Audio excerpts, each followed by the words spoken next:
अभी देश और प्रदेश के किसान और नौजवान का मन यह है कि हनुमान बेनीवाल को हम सुने। वो एकमात्र लड़ाका राजस्थान के अंदर, वो हर जाति के लड़ता है, हर समाज का लड़ता है। और मैं आपको कि मैं तिरुपति के अंदर जरूर हूं, लेकिन मेरा मन अभी भी राजस्थान के अंदर 2-3 बजे तक, जब तक लोग सो नहीं जाते तब तक मैं सोऊंगा नहीं। कोई तकलीफ नहीं हो किसी को। इतने फोन करते मुझे नंबर से, इतना दुखी हूं। एक नंबर है, हजारों फोन आते हैं। तो मैं कुछ ऐसा काम करूंगा कि जरूरी फोन आए, जरूरी हो मेरे से बात करें। कितनी बात एक आदमी कैसे कर पाएगा, आपको नहीं पता। नहीं मानो फोन को देख लो, तो पता लग जाएगा कितने हजार फोन आते हैं।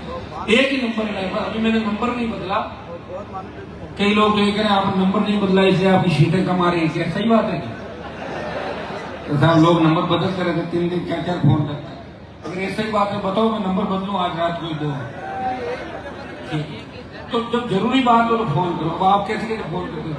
साहब आपकी आवाज सुनने के लिए फोन करो। तो साहब 3 बजे क्या कर रहे हो? 3 बजे सोऊंगा नहीं क्या बताओ?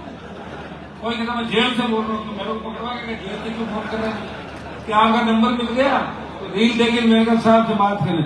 अरे बात तो कर लेगा, लेकिन अमित शाह मोदी को निकाला कि मेरे खिलाफ और मुकदमा करेंगे। थोड़ा ध्यान रखें। बहुत प्यार करते हो और मैं भी आपसे उतना ही प्यार करता हूँ कि भूखा प्यासा पूरी जवानी इस कौम के लिए, किसान के लिए, जवान के लिए न्योछावर कर दी। सत्ता मेरे सामने से आई और चली गई, और जिसका मैंने पीछा किया उसको भगा दिया। लंबे समय तक मेरे सामने नहीं टिका। 2-4-6 महीने ज्यादा मियाद उसकी नहीं हुई। यह आप राजस्थान की राजनीति में देख सकते हो। और मेरा कोई आला कमान नहीं। मेरे घर पे आपको फोटो मिलेगी महाराजा सूरजमल जी की, वीर तेजाजी महाराज की, भगत सिंह की, या हमारे उन लोक देवताओं की, रामचा पीर की, जो गाय के लिए लड़े, जो सामाजिक समरसता को सही करने के लिए लड़े, जो समाज को दिशा देने के लिए लड़े। और प्रत्येक समाज को हमने सम्मान दिया और प्रत्येक समाज की लड़ाई लड़ी। जब कोई घटना होती है तब लोग सोचते हैं इस घटना पे पहले कौन बोलेगा, क्योंकि सामने बड़े अपराधी है। उस समय हनुमान बेनीवाल का पहला बयान आता है, चाहे पीड़ित किसी भी जाति का है, अपराधियों के खिलाफ लड़ता हुआ आपको नजर आता है। तो जान हथेली को लेके अपने लोगों के सवाल करता है। ऑलराउंडर की तरह वो बैटिंग भी कर रहा है, बॉलिंग भी कर रहा है, कैच भी पकड़ रहा है, और मैदान में विकेट कीपिंग करते दौड़ता हुआ भी, गिरता हुआ भी नजर आता है। लेकिन फिर भी अपने लोगों को ताकत देता हुआ नजर आ रहा है। उसके घर के दरवाजे खुले हुए हैं। कोई भी व्यक्ति जाता है, कभी मैं ये नहीं कहता तेरा काम नहीं कराऊंगा, ना मुझे कागज दे। और 60-70% काम मेरे हो जाते हैं, और 60% जिसके आती है उसको फर्स्ट डिवीजन होता नहीं होता। सरकार में बैठे लोगों के 10% काम भी नहीं होते। घर पर रोते हुए लोग आते हैं, और हजारों लोग हैं वो हंसते हुए मेरे घर से जाते हैं। ये मुझे खुशी मिलती है इस बात की। और मैं आपको विश्वास दिलाता हूँ, मैं आपको धोखा नहीं दूंगा, सही दिशा के अंदर लेके जाऊंगा।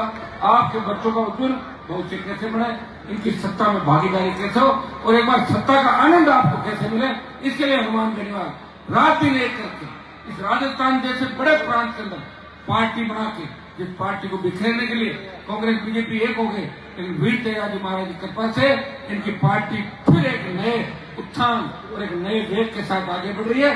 और 28 का जो मिशन है वो आप सब मिलकर पूरा करोगे। इस कार्यक्रम के अंदर आयोजकों को मेरी तरफ से बहुत बहुत शुभकामनाएं। दोबारा आपके बीच कभी आएंगे, फिर आपसे मिलेंगे। आप लोग हमेशा मिलते रहते हो। एक संदेश आपको नौजवानों को कि नशे से दूर रहना है। एक व्यक्ति गांव में आता है और 50 लोगों को खराब कर देता है। हम ऐसे नहीं, इसे ध्यान रखना। एक नौजवान अगर नशे में डूब गया तो कितने परिवार नशे में डूब गए। नशे से दूर रहना है, गलत दिशा में नहीं जाना है, अपने लोगों का ध्यान रखना है, आपस में नहीं लड़ना है, और तेज गाड़ी भी नहीं चलानी। तेज गाड़ी नहीं चलानी। तेज का मतलब 140-50-60 भाग रहे हो यार, कैसे भागते हो बता दीजिए। जितने भी एक्सीडेंट हो रहे हैं देश प्रदेश के अंदर, 98% एक्सीडेंट नींद और नशे से और तेज रफ्तार से हो रहे हैं। 2% ये जो बिल्कुल ऐसे होते हैं। तो फिर 98% तो अपन रोक सकते हैं। जब जिंदगी रहेगी जब तो मजे करोगे। जब जिंदगी नहीं रही तो फिर घर वालों को दुखी छोड़ जाओगे।